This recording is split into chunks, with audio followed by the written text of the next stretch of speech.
Mr. Chairman, Mr. Headmaster, board members, faculty and students, parents, friends, I am so humbled to be invited to speak to the Stanstead College graduating class of 2011. It has a ring, doesn't it? Thank you so much, Mr. Denny, for your kind introduction.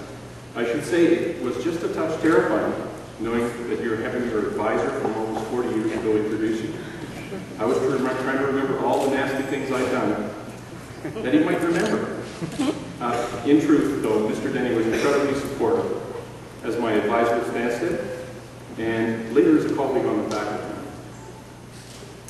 It is great to return home to Stanstead, so please indulge me for a few minutes of your time as I reflect on a few lessons I have learned. I will be true, for there are those who trust me. I first heard those words as a grade 9 student over 40 years ago, while sitting in my first chapel assembly in my new school, and I still remember them to this day. Of course, my new school was Stanstead College, a school where teachers cared, everyone did athletics and other co-curricular activities, a university preparatory environment with tough courses and a very close-knit community. I have so many fond memories of my days at Stanstead College, as a student and as a faculty member. Stanstead College was a school which encouraged me to develop, in so many ways. I credit much of my success to the solid educational foundation and social foundation Stanstead laid for me. I'd like to take a moment to reflect on the words of the school hymn, which you sang so enthusiastically a few minutes ago. I would be true, for there are those who trust me. I would be pure, for there are those who care. One of the key components in any relationship we have in life is honesty. Without honesty, I don't believe it's possible for anyone to have a trusting relationship. If I do not demonstrate integrity, why would you trust me? Would you depend on me as a teammate? On the ice or on the field? Would you depend on me on a service project in an international country? In a study group the night before your economics exam? Would the school be comfortable having you represent them? I learned a great deal about trust and care from the faculty, and I'm going to mention a couple of them who I'm delighted are here today. Of course, Mr. Peter Ashworth, my house director at the time, Mr. Alex Phillip, the director of athletics, and of course Mr. Brian Denny, my advisor. I want to let you know they were all wonderful role models for me in terms of those first two lines of the Stanstead College hymn. Based on all I've heard about the graduating class, I'm sure this has been a lesson well learned. Let's go on. I would be strong, for there is much to suffer. I would be brave, for there is much to dare. As a student at Stanstead, I fondly remember the rivalry we had with a certain purple school down the road. I know many of you have pushed yourselves in competition with great determination and pride as you represented Stanstead. But strength and bravery need not always be physical. I met a young man at Stanstead who really exemplified strength to me. I had the privilege of running the outing club when I was a teacher at Stanstead.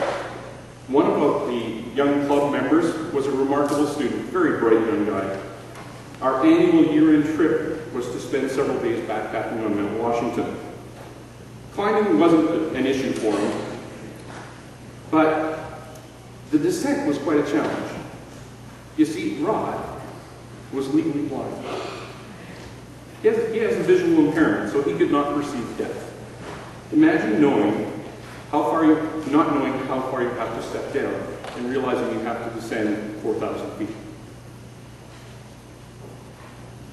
Rod and his 40-pound pack took a number of tumbles, along with a few choice words, which I ignored. But he got up, and to this day reflects so positively on his adventurous experiences.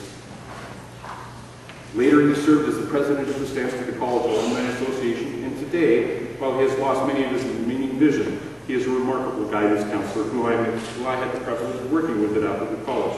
He's a wonderful husband and father. In spite of his disability, Rod never gives up. What a wonderful role model he has been to me and to his classmates. I would be friend of all the friendless. I would be giving and forget the giving. The concept that one should not simply think of oneself is a central component of Stanstead's culture. We share a responsibility to support those around us, and an even greater responsibility for those who do not have the advantages our school provided for us. A great academic foundation, support of friends, teachers, even simple things like food, clothing, shelter, and water. Sometimes we need to find strength to defend the underdog. In a time when we hear of bullying leading to tragic results, we need to demonstrate our inner strength and resist peer pressure.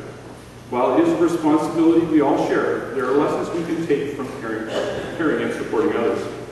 I have learned many valuable lessons through service. The opportunities that both Stanstead and Appleby afforded me have been absolutely limitless.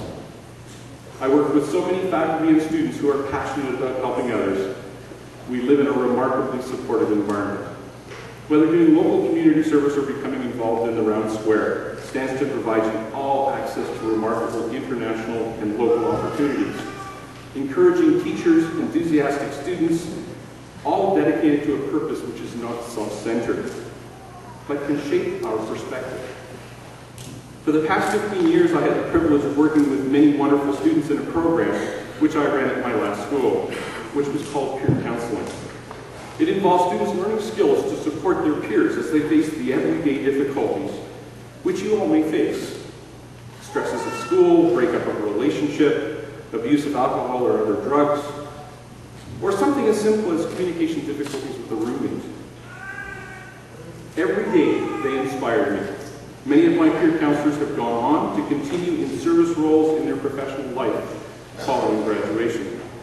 I must confess that although I was supposed to be the expert, they taught me something new every week. Peer counseling is a passion I continue to pursue to this day. Peer counseling led me to explore beyond the gates of Appleby College. I had the privilege to travel to the Northwest Territories to work side by side with Appleby College students and youth from the Gwich'in Nation on a peer counseling program. I would like to briefly reflect on another of my role models, a young man whom I truly admire.